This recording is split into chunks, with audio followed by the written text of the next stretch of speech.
On the build show today, it looks like we're doing an infomercial, but actually we're going to be doing some real-world deck testing. I've got 4 common deck boards here, and we're going to put them through a series of tests, the things that happen on your deck on an everyday basis, things like spills and scratches and stains. Today's video is sponsored by our friends at AZEK. Let's get going.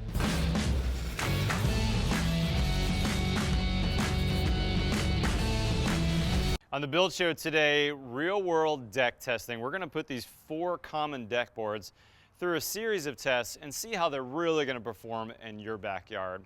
So let me show you the 4 that we're working with. Number 1, we're going to be using cedar. Now, cedar is a softwood used all over the country. Beautiful wood. It grays out really nicely.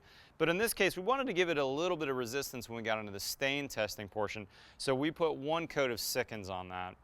Next, Ipe. I've used a lot of Ipe over the years. If you're not familiar with that, it is a tropical hardwood, extremely dense, very, very resistant to decay and rot. And we put 1 coat of oil on this as well, an Ipe oil. Next, we're going to be using TimberTech. This is a composite wood. And if you're not familiar with this, it's a mix of both wood and plastic, HDPE specifically. And there's a lot of recycled content in this. But this is what's considered a capped composite, meaning there's a virgin polyethylene cap all the way around that TimberTech, which is going to give it some additional resistance in these tests. And then the last board here is AZEK. Now, AZEK is a cellular PVC product.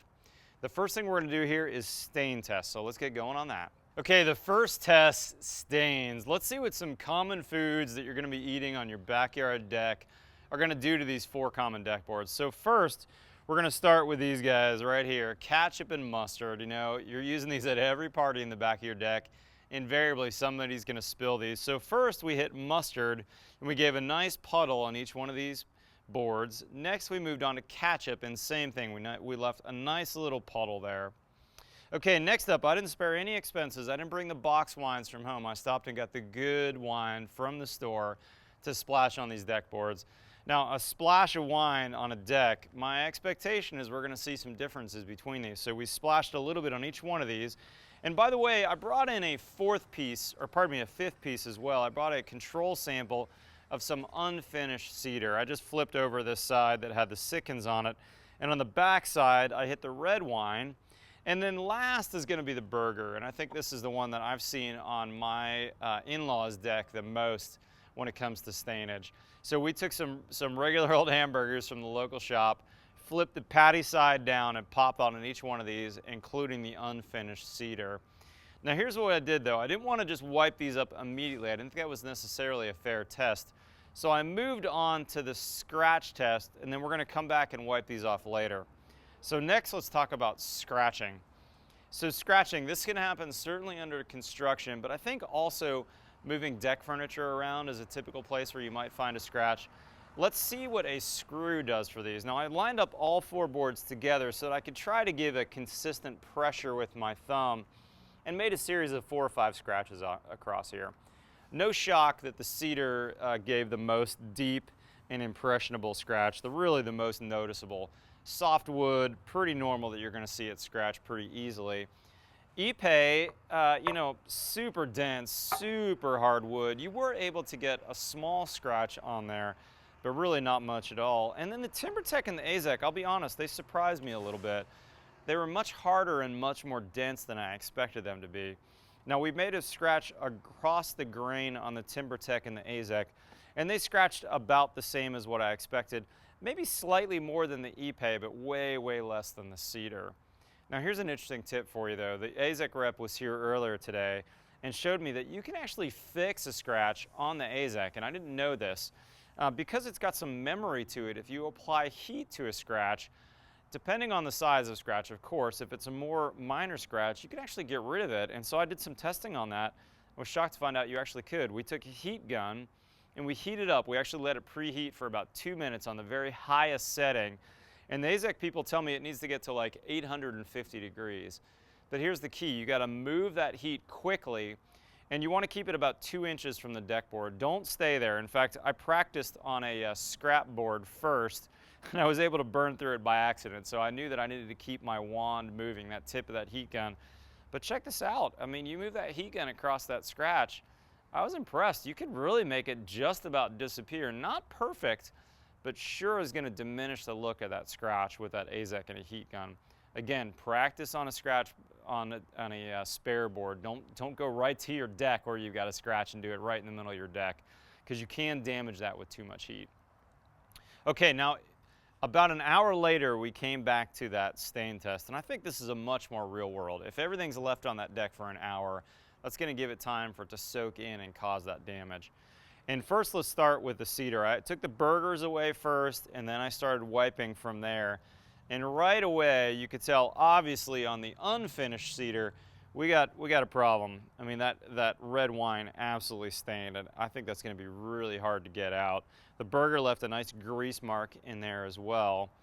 Interestingly enough, though, the Sickens finish on the Cedar, boy, it protected it really well. The only thing that got past it was the red wine, and you can see we've got a bit of a red wine mark here. Not terrible, but if that red wine was, let's say, left out overnight rather than just for an hour, I think it'd be even much more pronounced. Now, the Ipe seemed to soak in, but after I wiped it down with soap and water, it wasn't as bad. The red wine, I think, would absolutely soak in given more time. And interestingly enough, you can see just a little bit of that ketchup and mustard on there. TimberTech, I'll tell you, this was impressive. After I wiped it down with a paper towel and then used a little bit of dish soap water on there, I don't see a thing on that. That looks money. Absolutely brand new, even after an hour of soaking in. And the AZEK, similarly, everything did really well cleaning off that AZEK. However, one little Achilles here that I found is that yellow mustard, you can still see a haze from that, kind of a yellowish haze, even after wiping it off. My assumption is that there's vinegar in here, which somehow is making some reaction with that PVC, if given enough time. Interesting, I didn't see that on the TimberTech, but I did see that in the AZEK. I don't know, maybe I had a flawed test, but I did find that the mustard left a little bit of a problem. Everything else, no problem at all. Okay, let's move on to the bug spray and the sunscreen test. Now, this one I've had personal experience with as well. When I'm out at the lake with the kids, I've seen the kids spray their feet down, and after they leave with the sunscreen, you can absolutely see the 2-foot marks on the deck where their feet were, and the bug spray or the sunscreen has marred it.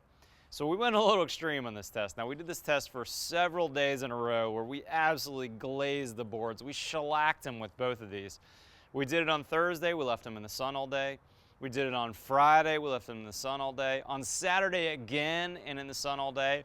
And then today, first thing we did, we put another coat on all these boards. Now, we used the B and the S in tape so we can kind of see what they look like later. That stands for bug or sunscreen. Also kind of nice that it stands for build show as well. So then once we glazed them for that 4th time, what I did was I pulled the tape on these, and again, we let them sit out in the sun for a couple more hours after I did that this morning.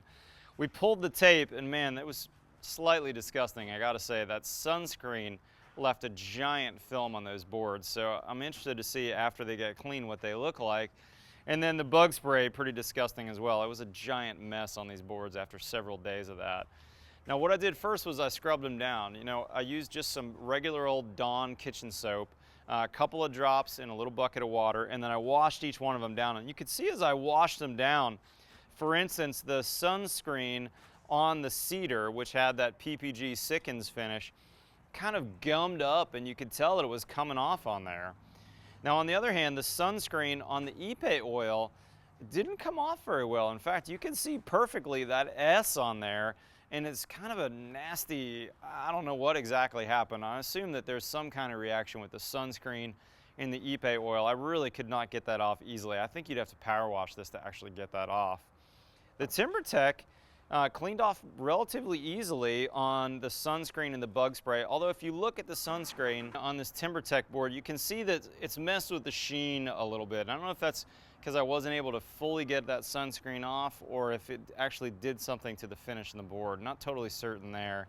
Now, the AZEK had a slightly surprising result, and I'm not sure if that has anything to do with my tape, but you can see the outline here of my B and my S where I taped those over. And again, there's a little bit of a sheen difference where the sunscreen was. The bug spray seemed to leave an outline of that B on there. I think the big takeaway on this is, look, if you've got sunscreen or bug spray, they're in a metal can for a reason. They're chemicals, and they're gonna mess with your deck. About the only one of these that took a licking and kept on ticking was the Cedar with that PPG Sickens. I thought that one did really, really well. But the other three here, we definitely have some things going on that are not good.